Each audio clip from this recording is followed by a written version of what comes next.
Hey everybody, welcome to Between the Notes. Today's episode is kind of unique. Normally I'm talking about a song that I've done for movies or TV, but today we're talking about a unique collaboration, kind of a one-of-a-kind thing. So we'll get into this, but I'm sitting next to a pretty famous dude. He's got a hat on that says it's Black Desert's logo. He is the managing partner of Black Desert. He's kind of the man behind everything. That whenever you see Black Desert, chances are you'll see this guy. It's Patrick Manning, and Patrick and I are good friends. And but the thing we're going to talk about today has nothing really to do with Black Desert. It has nothing to do with anything that I've done in my past, but it has to do with a very cool collaboration. We're talking about your daughter, Lillian Breeze, who's now 15, right? She's 15. 15 years old. And so I was just kind of trying to remember how old was she when I first laid eyes on her? It was at my concert in St. George. Yeah, it was, she was 8 years old. 8 years old, okay. So and then there was a boy that came too, yes, right? Alex was there as well. So I had a contest where kids could sing Prayer of the Children at my concert, and she was one of the ones that got chosen. And I remember, so funny now that I know her in her 15-year-old Lillian, but that time she almost seemed like shy, like I could, and maybe it's because I was Ancient of Days already and she was 8 years old, but she was so shy. And then when she opened her mouth and sang, it was pretty incredible. You've known her 8 years before that. Was there anything early on about her that said, wow, a singer or performer or anything? Well, you're asking Dad, and you'd get a different answer from Mom. That's okay. She's not here. Yeah. So early on, something that struck me is that she sang more than she spoke. She just loved to sing, loved to dance around, like just around the house, yeah, just singing. Yeah, just casually. But from Frozen, the time the she song was from Frozen. 2, 3, 4 years old, Okay. I thought it was adorable. Yeah. My wife heard talent. I didn't hear it. All right. So when Kimberly said, let's get her some voice lessons, I was like, okay, we can waste some money on that too. Well, and that's interesting, because I think there's a lesson to be learned there. Two parents, one daughter, different reads, and different approaches, because I know you guys have a different approach to Lillian, but your parents. So you were just being obedient, saying, okay, I'll go. Yeah. Go. And you turned to someone for lessons, who is not just the lady down the street. As luck would have it, maybe some people don't say luck, but Lisa Hopkins Sigmiller, who's a Tony Award-winning Broadway singer, and I've had a chance to work with her. Stunning voice. Why her? Well, she was referred to us by a number of people, Okay. and when I looked into to her background, I was blown away. I said, why does she live here? Yeah, well, that's true. And it's not even in St. George. She's like out in the sticks too, right? Well, yeah, true. But so you said, let's go to her? Yeah, let's go to her, because a number of people referred, and I was like, there can't be anybody more talented as a Right. vocal teacher than her. And so we went to the first few lessons. By the way, I've never missed a practice ever in 7 years. and we're talking about one of the busiest guys that I know, and I don't know how you make time. Well, you make time, and down the road, Dad, because I've been a dad longer than you have. That's going to pay dividends, not just because she took lessons, but because you were there. I guarantee you, when she gets ready to vocalize her inner emotions, which she's not at this point probably, but that's going to pay dividends. But here's the interesting thing. When I heard her sing Prayer of the Children, she was there was a classical kind of approach. And then later on, when we met again, which was probably 2-3 years later, maybe? Yeah, like 11 years old. Yeah, she was 11. And now she's singing full-on Charlotte Church soprano at the highest level. Is that something you wanted, she wanted? Why that direction? Yeah, we weren't originally thinking anything, really. Let's just see where it goes. Right. And we were in lessons. The first couple of lessons, I left going, okay, we're wasting money. And my wife thought she sounded beautiful. I was like, she sounds like a kid. Right. And but then about 6 months in, I heard the change. Lisa made a huge difference in her voice at 6 months. And Lisa just one day in a practice just said, I think she's got an opera voice, like a rare opera voice. Yeah. And she said, can we work on Time to Say Goodbye? Okay. And which is opera, Broadway, but still popular enough that you can say, okay, we're not singing Nessun Dorma or something, right? Yes, so classical crossover. Yeah, okay. Well, so, and then you went with faith still? You're going that direction? Because I know, you guys don't come from, New York or one of the, you come from a place that might be more, might really be maybe go down the gospel road or the country road. Were you just going on faith, or you were good with it? I was good with it. I mean, and for a teacher who's a lot more talented than we are, hears something, sees something, then let's go with it and see where it goes. And it also is a safe space. She's still very young. She's still very young today. Right. And I didn't really want to see her go into pop and just drown out with everybody else. Right. And so her first music video that she ever did was The Prayer. Right. And she sang both Andrea Bocelli's and Celine Dion. She did both. Now you can see that, and that's got hundreds of thousands. 2.3 million views. 2.3 million views. That's a lot more than people view my stuff. Why do you think that caught on? I mean, there's lots of versions of The Prayer, right? Sure, yeah. I think it caught on because she's so young, right? And I think people were drawn to the youth, right. And maybe latch onto something that they can say, I remember her from her first video, and people are her following, her subscribers are now almost 100,000 subscribers on YouTube, and people are just enjoying the journey. Well, that's so and the growth. Interesting.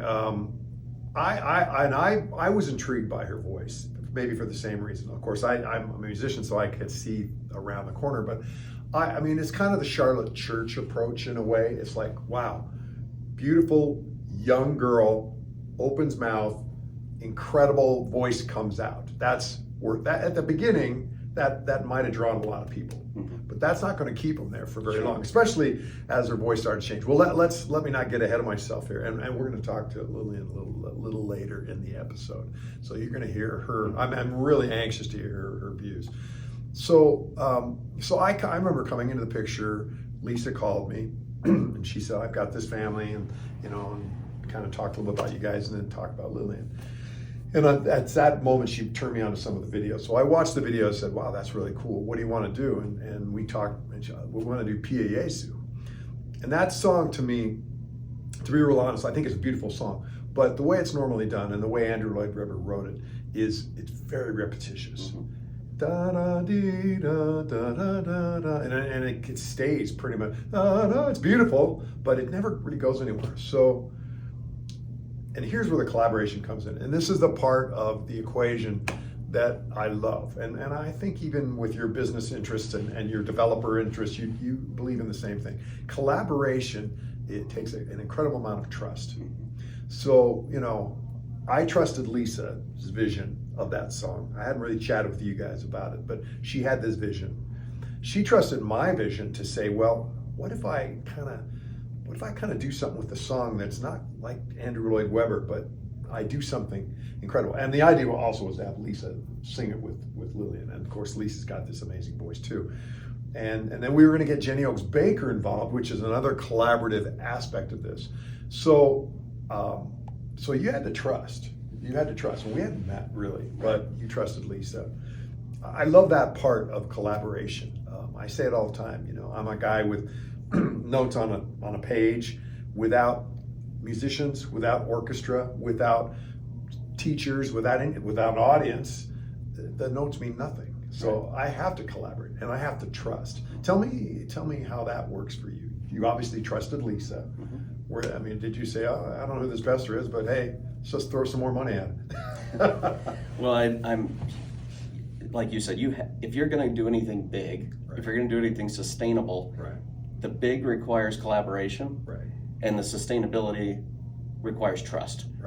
If you can't trust and you don't collaborate, it's not scalable. Nothing is. And as good as you are at your job, you needed lots of collaborative people to design, to do this, to do that, to that. But yet at the same time, and I know this about you now, even though at first you were dad taking daughter to lessons, then later on you became kind of a little bit of the energy behind the Lillian Breeze project. Tell me when it went from I'm delivering my daughter to voice lessons to, okay, now we're going to do this thing with this composer Kurt Bestor and beyond. When did you start getting involved you know, where it was like you're part of the engine now? Yeah, taking it from being involved with daughter to being involved as almost manager. Sure. Really came about probably around Bella Nota. Yeah, now that was a project we did with Lisa. That was a whole, And Jenny. and Jenny. I don't have to forget Jenny, but Jenny's always involved. Sorry, but it was and so it was me as kind of the quarterback and the arranger. Jenny playing violin as she does. Lisa obviously singing, and Lillian. We created this kind of classical crossover concert. It's like, you don't like classical music? Well, you'll like this. Bella Notte is a classy word for a beautiful night. Or beautiful, is it a beautiful night? Is that what it means? A beautiful note? I don't know. Anyway, it sounds fancy. I'd order it at an Italian restaurant. So yeah, when we did that, that was about the next step. What was your thinking as the dad the manager of your daughter at that point? Tell me what you were thinking. Well, we'll ride this a little further, and then what? Yeah, I think at that point I just wanted to feel what it was like to put on a concert. Right. Because obviously you were like 80% of the work that went into that, but it was my responsibility to make sure the tickets got out and the audience showed up and all of those things, and just that energy is intoxicating, to be honest. I mean, it's something you want to do more of. And looking back, you know, what keeps continuing on these chapters with Lillian is I keep thinking, oh wow, she's really starting to make it. Right. And then when I look back now at Bella Nota, she's still this cute little girl that was. She was on the cusp, and I remember talking about this. Is that, you know, as her manager, Dad, you know, you knew, okay, how far can we take this cute girl, you know, not even a teen, approaching teenness, but still cute girl, big voice. At a certain point, and just ask Charlotte Church or any people like that, at a certain point, you're stepping in a world with all kinds of beautiful women, or beautiful, you know, in this case, women who have incredible voices. So now, did you remember thinking about that? I mean, like, where do we go from here? Yeah, it was actually the person that really opened my eyes to that first was Jenny. I said, do you have any advice for her? And she said, my advice is to go big now. Because if you hold back and she becomes 25 years old, there's 10 million people out there. Well, it's true. Well, kudos to Jenny. And Jenny Oaks Baker lives by that. She dares to dream big, and as do you. So now we come to another interesting crossroads, and I love going through this chronology because it's really informative for any of you watching with children, or, you know, that are in the same boat. There's a lot to be learned from this. So now we're done Bella Nota, and I remember a moment where Lillian said, "I want to sing this." It wasn't, we hadn't gotten to the big concert. Well, we kind of end there, but it was like, and when everybody's going, oh, well, wow, your voice sounds really great in this classical crossover, but you want to sing that pop song, or you want to sing that country song? And it was the first time I really heard her voice say, yeah, that's what I want to do. I mean, you were behind the scenes, so tell me how that came about. I know I watched her Instagram once in a while, and she'd suddenly be singing pop songs or gospel songs or country songs with her friends. And I thought, wow, she sounds pretty good. But how was that, making that? It's not a switch, it's just an additive thing. Yeah, definitely not a switch. We still don't know. We think she could have a Sarah Brightman career, right. Versus, you know, don't want a Taylor Swift career, right. But, well, but I think it was just nice. She'd been so cooperative, and enjoyed staying in a genre, So she stayed in that classical crossover genre and sang nothing else really at all for about 6 years. And then finally, when she went and sang at the Lincoln Center, in New York, I just said, okay, I don't know how to really have you sing on stage at a bigger venue. And so if you want to venture out a little bit and try some more genre, we'll get with Lisa and see what her thoughts are. And we started down the path. Here's the interesting thing, is I was not aware that Lisa, as the singer, I was only aware of Lisa singing classical. And she sang at my Christmas concert one year, and she wanted to do a song from the Grinch, which I arranged. And then I heard her voice singing like pop, Broadway, and she can do it. Sure. So that taught me something. You probably already knew this, Wes, being with her at all her lessons. But the same vocal techniques that Lillian's learned with Lisa now serve her incredibly well when she sings these other songs. Whereas a lot of kids who sing pop from a young age, they've blown their voice out. They've not learned the right way to sing. They've certainly not to warm up, and that is the death of lots of careers. Sure. And even David Archuleta, who's kind of the other child that I was involved with early on, part of his voice serendipitously happened because he damaged it. I don't know if you knew this, but David sang so much because of his father's driving that David actually got some vocal nodules that are really very rare for a child to get it. But he sang, and luckily it created kind of a husky sound in his voice. But that's just lucky, and most of the time that doesn't happen. So kudos to Lisa, kudos to you. Serendipitously or divine inspiration, whatever.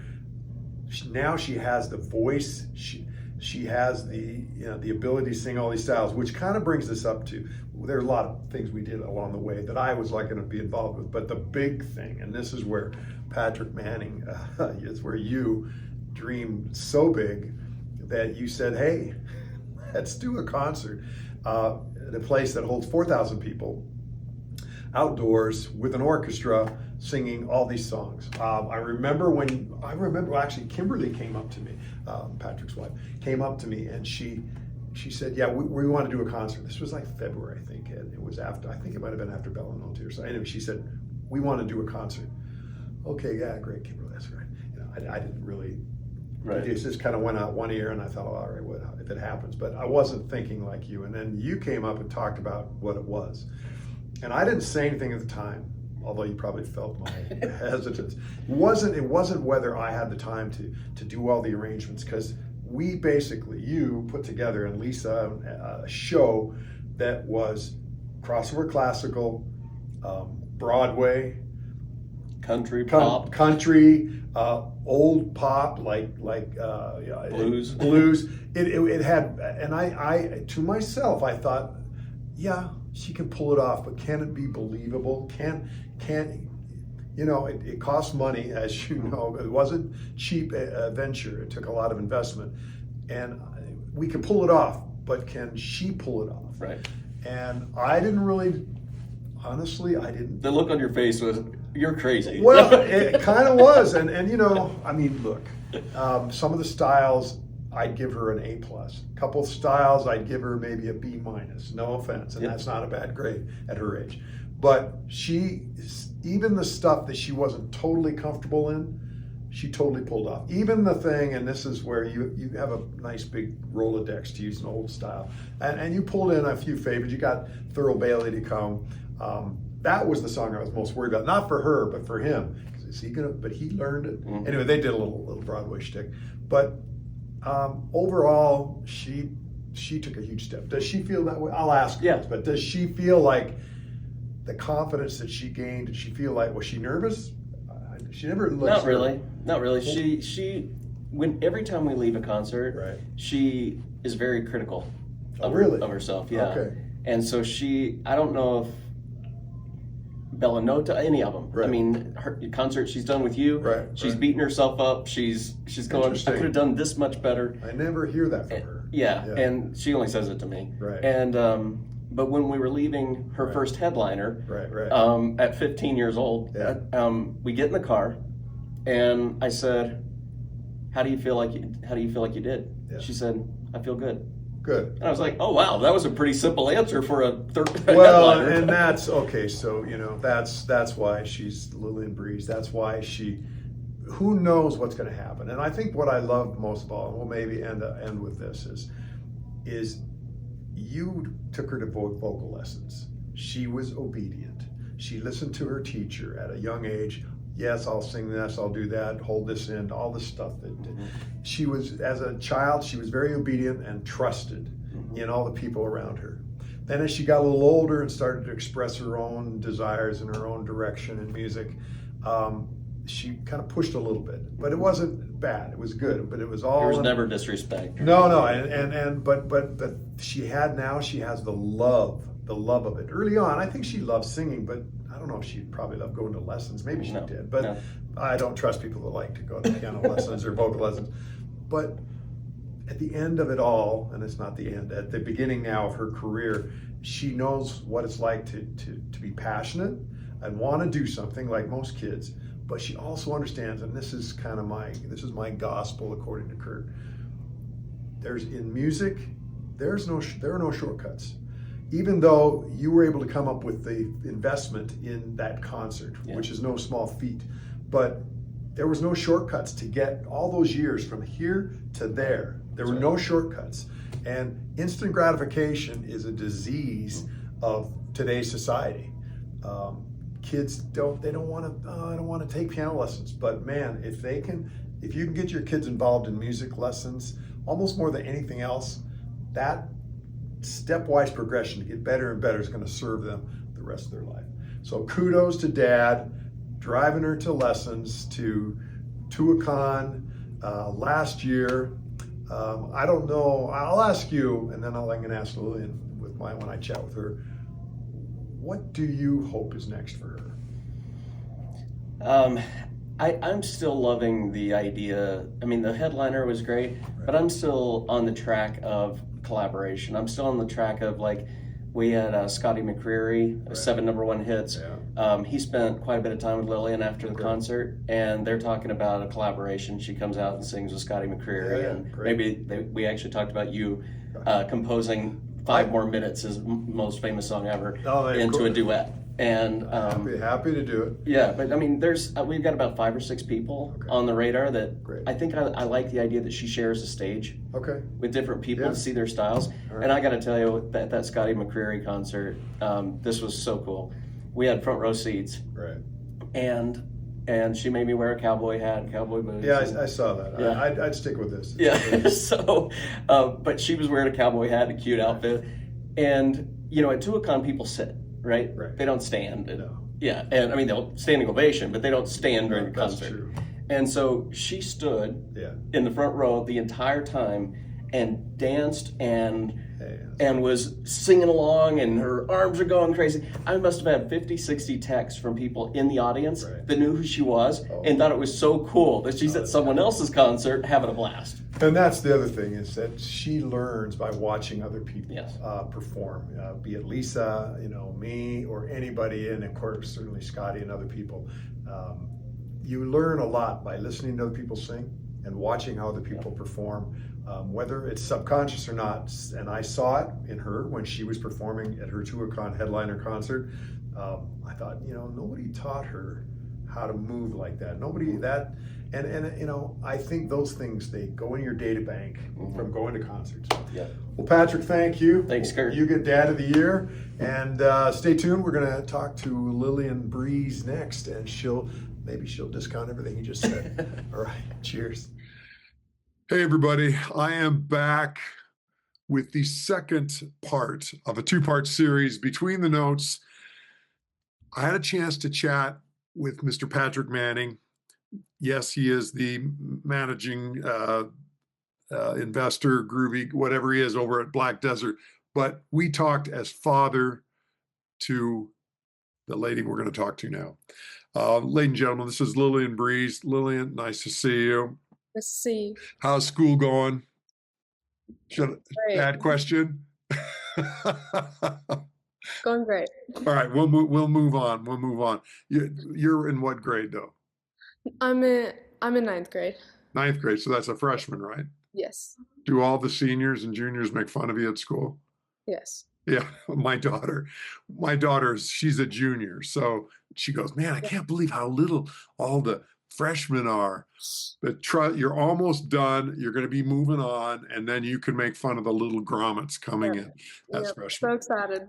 All right, so we're not here to talk about your school. I want to have this conversation with you. I'm really fascinated by, I have known you and worked with you half your life. Do you realize that? Half your life. Yeah. I had forgotten about this until your voice teacher Lisa told me the other day. She goes, "Kurt, you remember when Lillian came in and sang Prayer of the Children, and you Yeah. were 8 years old? Do you remember? What do you remember about that? Do you remember anything about that experience?" That was the first time I sang like in front of a stage, in front of people. Yeah. I've never done that before. So I was very nervous, but you know, that's when I like first got the experience of singing Yeah. Yeah. people. So, Well, and you do it. It's funny you say you're nervous because I have never seen you nervous. Maybe you hide it really well. Do you? I mean, maybe it's the. Do you? Is it? Maybe it's not like bad nervous. It's good nervous. You know the yeah. difference? Yeah, well, like before I go on off like to stage or something, like before I go on stage, it's kind of nerve-wracking, but um like as soon as I'm on the stage, I kind of connect with the audience and then like all the nerves go away. Let me ask you about that. Was that something that you've always had? Like when you were a little kid singing in front of grandpa and grandma and friends, did you just always do that? Or is that something that's come later? Pretty much, yeah. Like for example, at the prayer of the children thing, Mhm. I was really nervous to go up at first, but once I was up there, I was still obviously nervous. It was the Sure. first audience, but the nerves went away as soon as I was up there. Well, and that, bravo, because there are some people that get really like they can't even. There's somebody that you've met. I know you know Marie Osmond, Mhm. and Donnie gets stage fright. It's something he's had to talk to people about because after all these years performing, he gets nervous. And what he Right. gets nervous about is not being prepared, Mhm. forgetting the words, Yeah. forgetting this, forgetting that. Um, I know you rarely do forget the words, although I do remember a couple times you have. What happens when you're in front and you're singing and suddenly, oops, I just said the wrong word, or what happens? Do you just roll with it, or what's your thought? Um, Sometimes I've started to get better at that. I think I'd like just pretending to that I didn't. But when I was little, I would like laugh in middle of Uh, the I song. remember that but it's more of a nervous laugh. It was kind of like Yeah. oops. Yeah. I think I'm going to give you some advice just between you and me and anybody else who's watching who's a performer. You'd worry a lot less about what people think if you knew how little they even were aware. They don't, most of the time, people, they have no clue. You miss a Yeah. note, you forget a word, unless it's a real bad thing. But for the most time, they don't even know. So Mhm. just think about that. All right. So let's talk. So I met you through your voice teacher. Mhm. And Lisa Hopkins Sigmiller, we've talked about her before, but for those that don't know, she is, well, why don't you tell people about her? Because you know her almost better than I do. Tell everybody why she's so great, what she's done in her career, maybe for what you know, and then what makes her such a great voice teacher. Well, my voice teacher, her name's Lisa Hopkins Sigmiller. She's Grammy nominated, I think. Grammy And nominated, but she won a Tony. Tony. Yeah. Tony. And then she's Ivy Ivy League. I can never say this word. Uh, She's well, I think Ivy League trained. Is that? Ivy League educated. Yes. Tongue twister. Fancy pants. Yes. Very fancy. What makes her such a good teacher? I mean, I know my answer to that because I've watched her work, but I want to hear it from you. Well, first of all, she's very trained and she's worked with a lot of people, so she's really good at what she does. But she's also really fun to work with, and like she's not like strict and mean like some other vocal teachers may be, but she's Right. a very nice person and she's just very fun and I love working with her. I will tell you another thing though. She is a stickler for breathing, for mouth shape and all this stuff that goes in, which a lot of singers never really get around to. And I Yeah. remember seeing you guys in the studio. So I met you when you were 8 years old, and then the next time I met you was when you were 11 years old. I'm not sure what happened for 3 years, but you forgot about me. Um, but I remember we did the song Pianist, Yes. which is a beautiful song, and you had learned to sing like an opera singer, angelic voice, and a Mhm. lot of that has to do with all the stuff Lisa teaches you, right? With your breath support, your mouth. And were you wanting to go that direction? Did you like to sing the stuff that you were singing? Because you hadn't really started, at least professionally, not singing pop or country or gospel or any of those things Yeah. that we'll talk about a little later. Were you okay with what you were singing Yeah. back then? Yeah, I really liked PAA Zoo. I think it was a really fun song, and I also am really interested in like doing duets and stuff because Right. I love all the harmony and stuff. I think it's really pretty. Yeah. So yeah, that song was really fun for me. I loved learning it, and I loved working with Lisa, and it was really fun. Well, But I'm also really like I'm so sorry. no, it's fine. It's fine. I think the new genres that I'm starting to do are just as fun. Well, so let's get to that. So you're because I'm kind of going through a little chronological Yeah. direction here. So at this point, when you're 8 till 11, and the times I've knew you, you were opera girl. I mean, I'm sure at home you were singing gospel and country and all and pop and all that stuff, Britney Spears and everything else. But I didn't know that side of you. But then I Mhm. remember, and you'll probably know exactly when it was, but you kind of made a statement. Like you kind of said, look, I want to sing a pop song, or I want to sing this. And I Mhm. think you talked to Lisa about it. And of course, Lisa, much to my surprise, I didn't know that she could sing that stuff too. I mean, she can sing pop and sound awesome. I mean, and it's the same technique, right? Um, so I think, where did we first have you sing pop with me? I think it was, we did even on Bella Notte. Remember, we did that show, and you sang kind of a, I don't think you did any pop on that show, but it was that the show we did, a private show we did, where you sang "Rise Up." Oh yeah. Talk about that, because that song is not Piesu. That is a whole different sort of thing. Yeah. Well, when I sang that song, I honestly didn't have much training like in that area since I'm so like classically trained. Yeah. Um, but that song was like harder because, it's different from anything I used to do, but it was very fun singing something different, Yeah. but it was Well, you did a great job, and I remember thinking as I looked at it, because I did the string arrangement and arranged the song, I thought, "Wow, this is going to be up.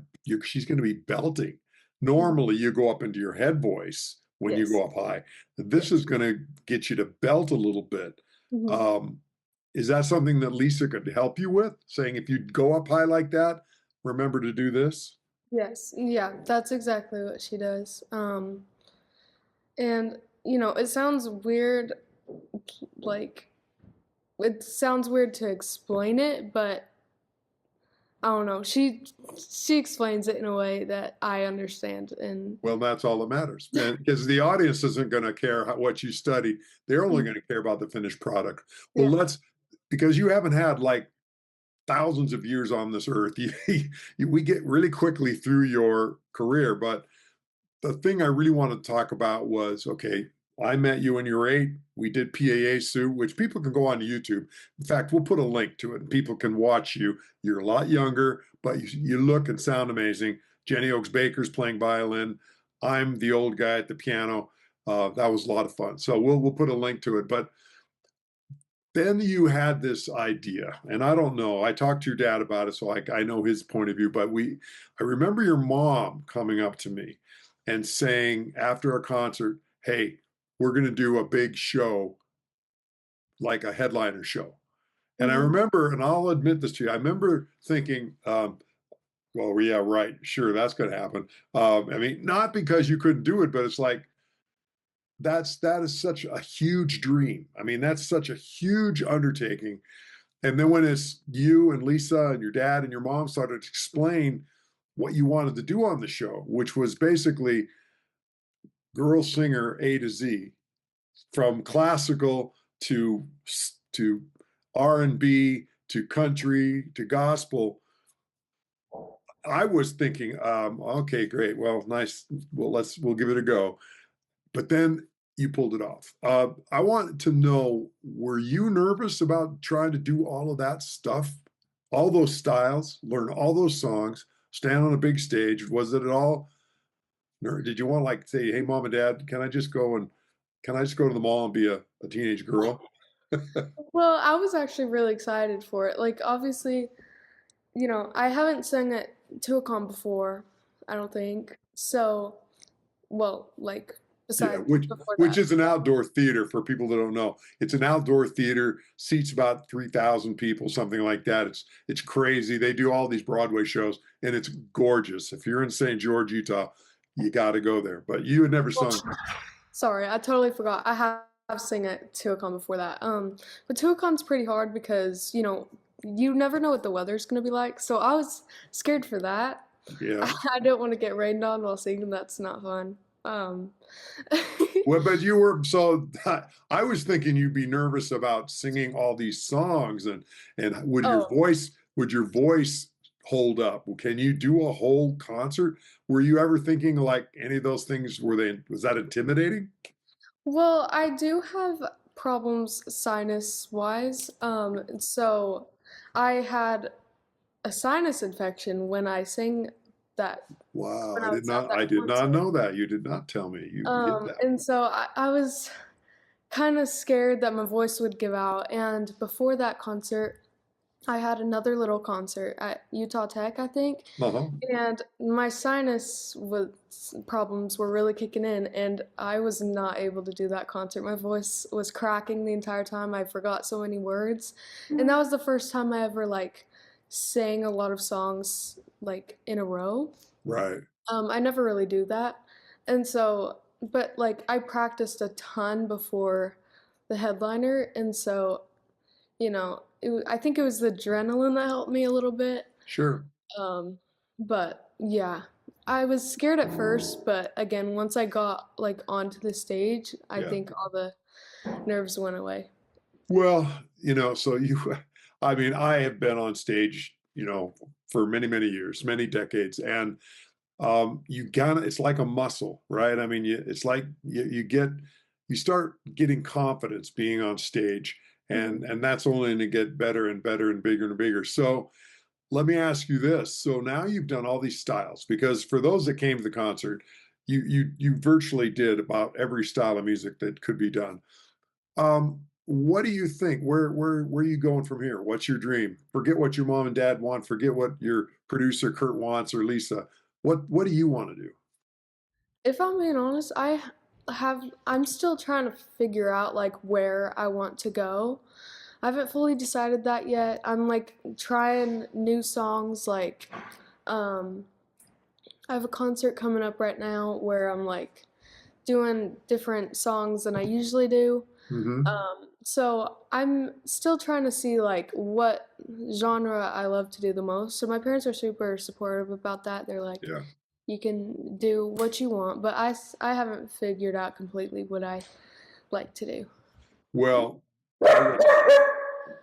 I agree with whoever said that. Uh, no, let me just say it's a wonderful blessing and a wonderful thing that you can have a choice of different Mhm. styles. Yep. Some For sure. people don't have that ability. They don't have a voice that will allow them to do that. And Mhm. if I could give you any kind of something to look forward to, just keep doing what you love, Mhm. listening to your own self, and then just believe in it. And you'll probably just find your Lillian spot. You're going to find it because you're going to be passionate about it. You're Mhm. going to, and I'm glad you're not really getting rid of the classical crossover, because that makes you so, that differentiates you from almost anybody else I know that is your age. So, well, look, we blabbed long enough. I can only wait, can't wait to do something more together. I know you've got other people you work with, but always leave room for an aging composer who enjoys working with you. So, Lillian, homework I'm sure you got to do, so I'll let you go. But love working with you. I love working with you too. All right, bye. Bye bye.